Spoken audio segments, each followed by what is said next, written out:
fait un petit changement dans notre programme pour des raisons pratiques d'organisation de voyage. Donc, ce sera Daniele Giglioli qui va commencer cette séance et on fera le débat tout de suite pour lui permettre, le cas échéant, de partir pour prendre son avion. Daniele Giglioli, qui est professeur de théorie littéraire à l'université de Bergame. Il a commencé, quand il était jeune, à étudier les romans du XVIIIe siècle, notamment le roman libertin, mais plus récemment, il a beaucoup travaillé dans un domaine qui recoupe la littérature, l'anthropologie, la philosophie, en se posant notamment des questions éthiques.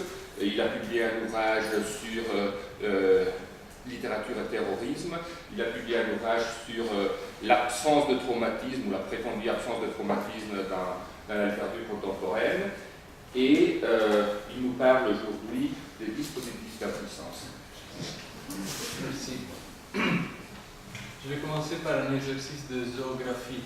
C'est justement Madame Baron qui le disait hier. Tout le monde connaît, je crois, les résultats des expériences sur les rats décrits par Henri Laborie dans l'Inéviction de l'action.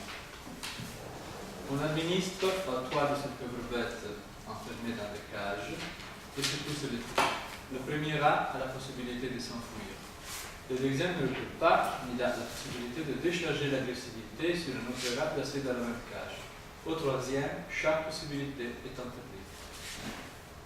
Soumis aux examens médicaux, les deux premiers n'ont pas de symptômes. Au troisième, qui n'a pas pu ni s'enfuir ni combattre, on diagnostique par contre perte de poids, hypertension artérielle et ulcère gastrique. L'impossibilité d'agir fait tomber malade. Mais aussi la gencive jouit sur le premier et le deuxième rat est seulement une forme de réaction désespérée, fuite ou agression. Les rats ont toute notre compassion, mais chaque compassion contient un geste d'identification. Déjà Rousseau soutenait que l'identification est la source de la compassion. L'expérience nous trouble parce qu'elle nous représente. S'il y a aujourd'hui un sentiment partagé, une réalité affective fondamentale, un instinct, pour citer Heidegger, c'est justement un sens d'impuissance généralisée, de manque d'emprise sur les événements, d'inhibition à l'action. Si pour reprendre une définition de Brian McKay, la question dominante du postmodernisme était ontologique, la réalité existe vraiment, eh bien la question dominante du contemporain est pratique.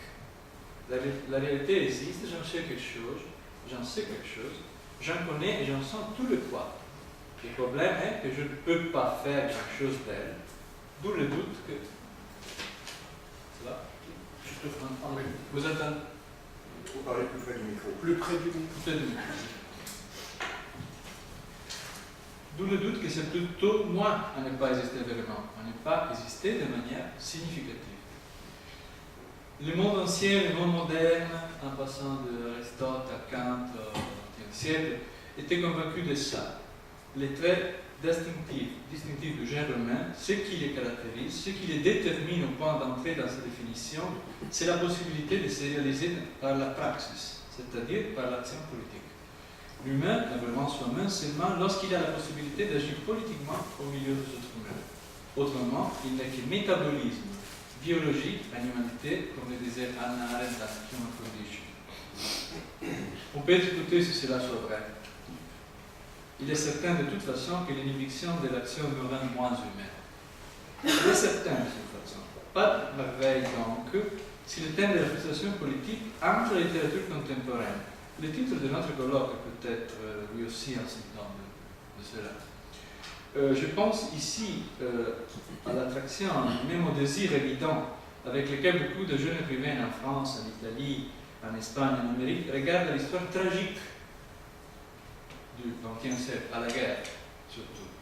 Mais aussi plus encore à cette sorte de seconde jeunesse que les thèmes offerts à des auteurs déjà très affirmés, comme Philippe Roth, Dandeville, Loper, Orloff, Almquist, et surtout José Saramago. Je pense à la série d'allégories politiques extraordinaires, commencée en 1995 par L'aveuglement, la plus célèbre, avec laquelle il a connu sans doute sa meilleure saison. Pour vérifier mon hypothèse, justement sur Saramago que je vais me concentrer, je vais vous proposer la synopsis dans ce dernier roman, La lucidité, qui est la suite de l'aveuglement. Nous verrons ce que nous avons en tiré. Dans la capitale d'un pays non ont lieu les élections municipales. Il ne s'agit pas d'élections politiques, mais la capitale est un test important. On crée l'abstentionnisme, mais la population va voter en pourcentage inespéré. La vraie surprise arrive toutefois à l'ouverture des urnes. Les 70% des bulletins de vote sont valides mais blancs. Les gouvernements ne comprennent pas, en base à son formateur entre la population, déclarent nulles les élections et en organisent de nouvelles. Le résultat est encore plus écrasant. Le pourcentage de vote blanc monte à 83%. Le gouvernement suspend alors la conspiration. Non, cependant, il ne devine pas les intentions. Enfin, les citoyens se sont bornés à l'exécuter de la loi et tout a été fait conformément à la loi. On multiplie les contrôles policiers, certains citoyens sont interrogés, retenus en garde, la télévision diffuse le plaidoyer des politiques, les journaux publient un tas d'articles indignés, la capitale est mise enfin en état de siège. Le gouvernement décide de plus une mesure extrême. Afin de punir les citoyens rebelles, toutes les institutions, y compris la police, seront retirées de la capitale dans l'espoir que le chaos reviendra à la raison des électeurs qui ont exercé de manière super responsable de leurs droits. Le gouvernement, au contraire, mais ça se passe comme ça. La ville continue à vivre comme avant, sans politique et sans police.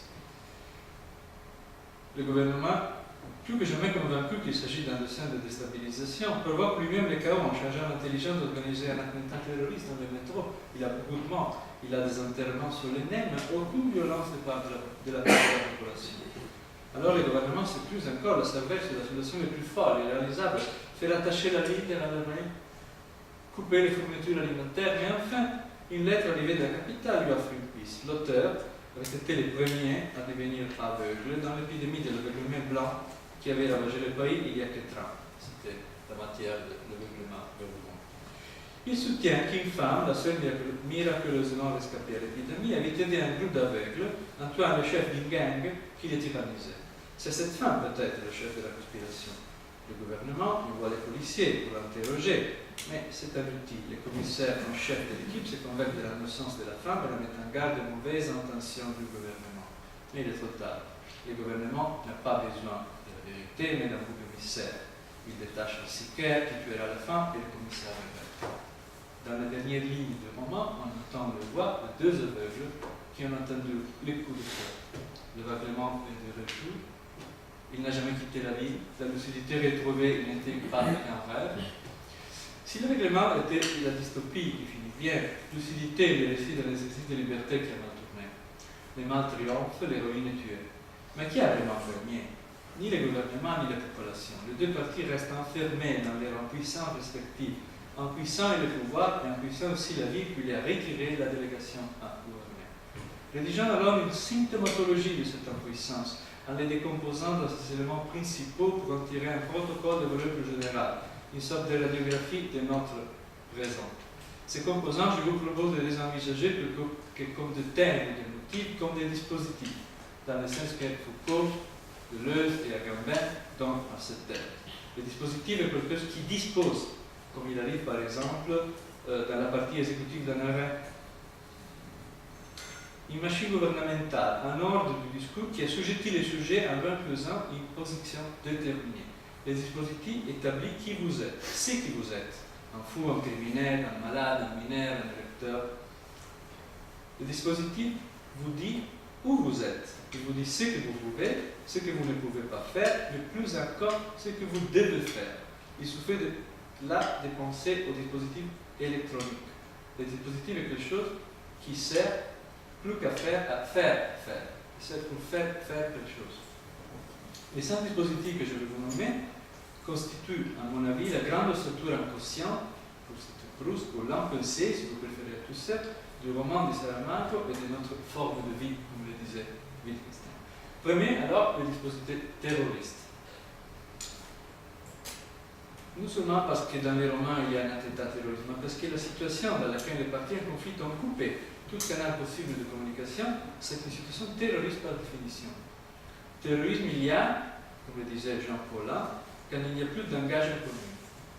On fait recours au terrorisme quand on croit n'avoir plus qu'une autre voie d'action et de communication. Et parallèlement, on appelle terroriste celui avec lequel il n'est pas possible d'avoir toute forme d'interlocution. Conséquence, pour ne pas traiter avec quelqu'un, on l'appelle terroriste. Conséquence de la conséquence, celui avec lequel il est impossible de traiter est terroriste ipso facto. L'attentat organisé par le gouvernement n'est pas seulement une ruse tactique, il est issu plutôt de la logique profonde de la situation. Le gouvernement, puisqu'il croit que la population est terroriste, le gouvernement agit en terroriste à son tour. Terrorisme est en puissance, au contraire de ce qu'il dit le sens commun, sont le résultat d'un accouchement multiple. Le terroriste est quelqu'un qui ne peut rien faire d'autre parce qu'il ne peut rien faire. Deuxième, le dispositif traumatique. La situation conflictuelle est interprétée par le cadre du traumatisme. Le gouvernement est en état de choc. Il ne sait pas comment réagir. Son cognitive mapping est bouleversé et recourt à la violence parce que l'ordre symbolique dont il était le garant s'est effondré. Saramago décrit son désarroi en faisant recours au régime tragique, mais la substance de la situation est tragique, semblable à celle de Duc à la recherche d'un coupable qui n'est autre que lui-même. La plaie et les couteaux, le médecin et la peste.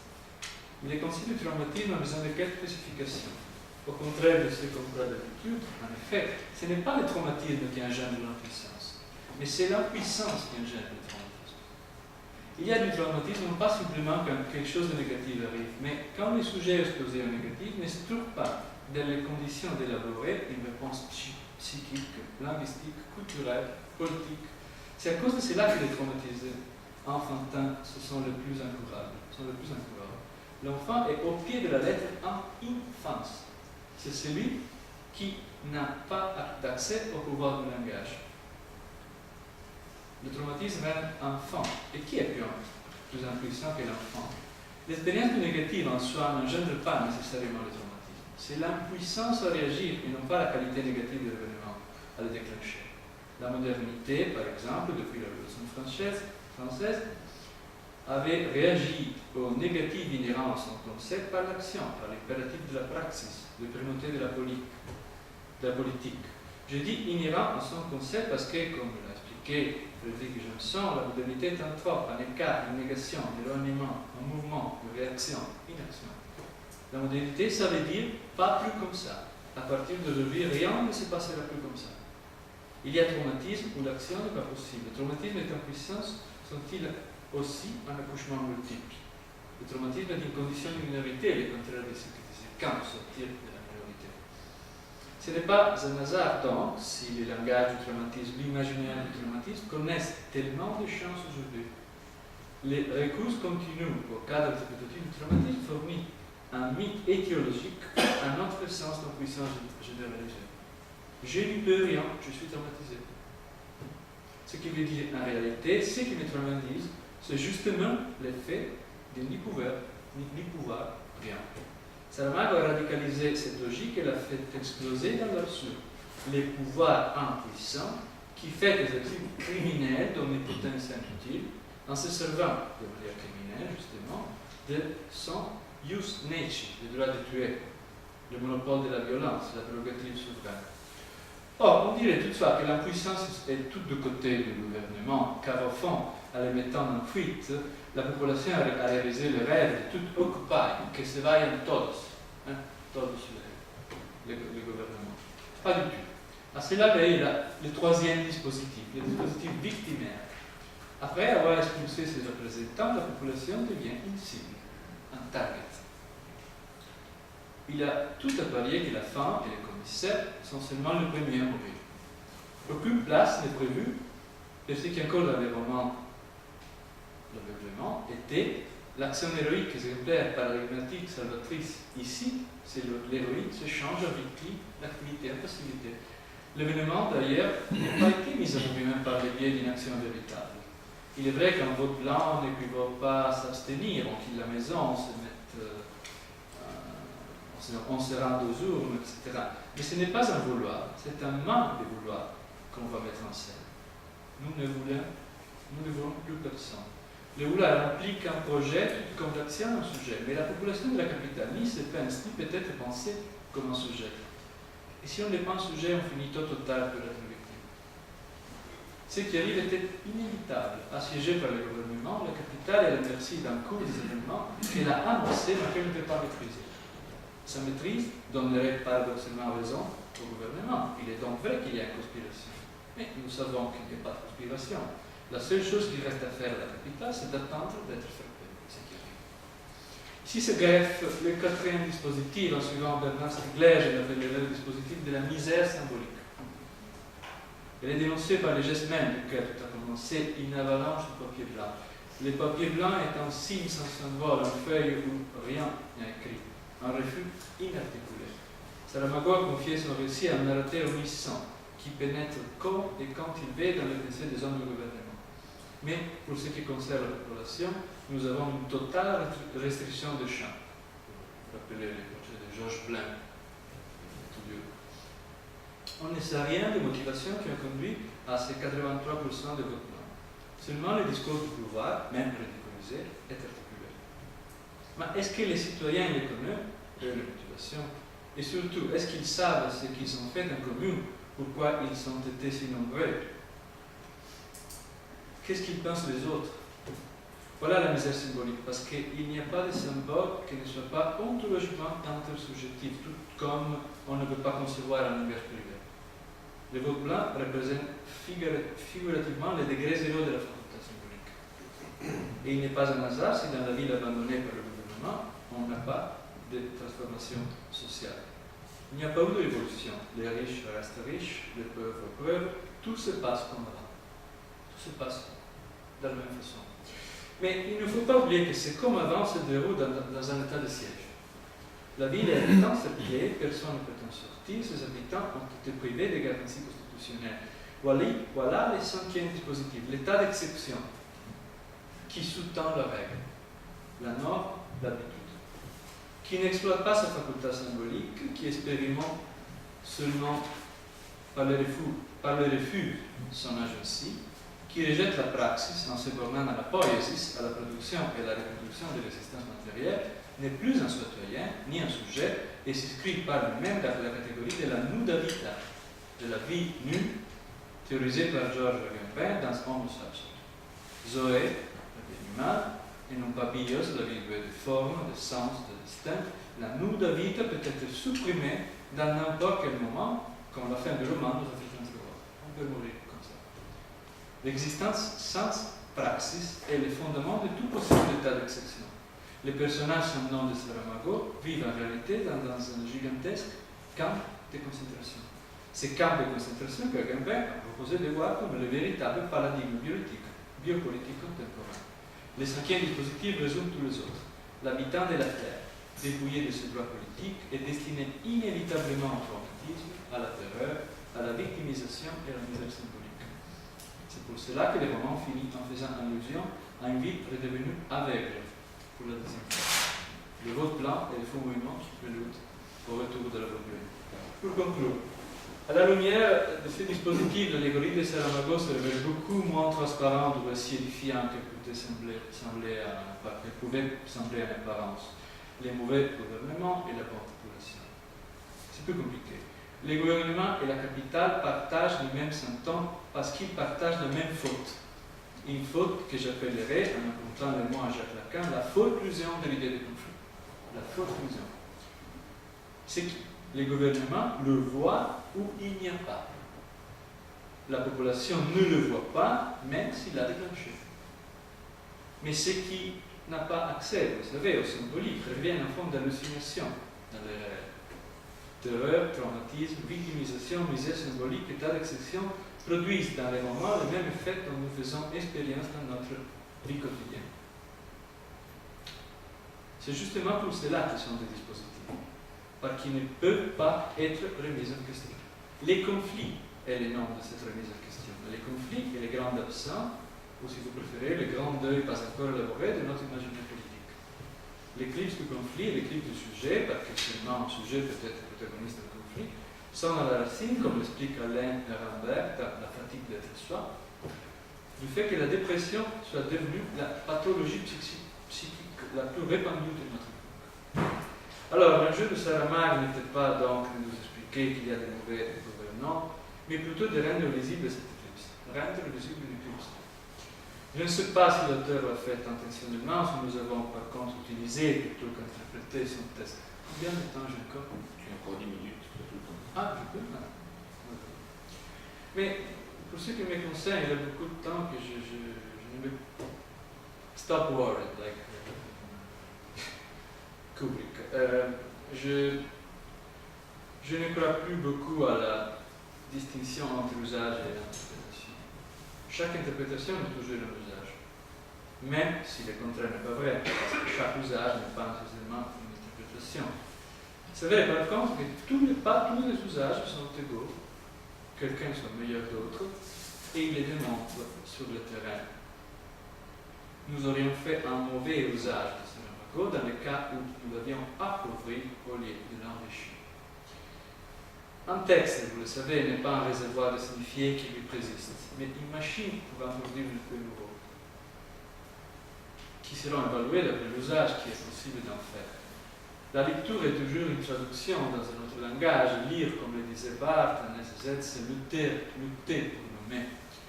C'est faire subir aux phrases de texte une transformation sémantique. Ce que j'ai tâché de faire en pensant avec Saramago, et non pas sur Saramago, c'est d'appeler par son nom l'absence qui nous rend mélancolique. Il sera des pensées magiques croire que quelque chose, les conflits, la politique, la praxis, retournera à exister parce que nous avons réussi à nommer son manque. Mais vous savez, déjà Platon disait que les manques est l'origine du désir, et le désir est l'origine de l'action. On ne peut pas, je crois, démonter davantage à la littérature. Merci.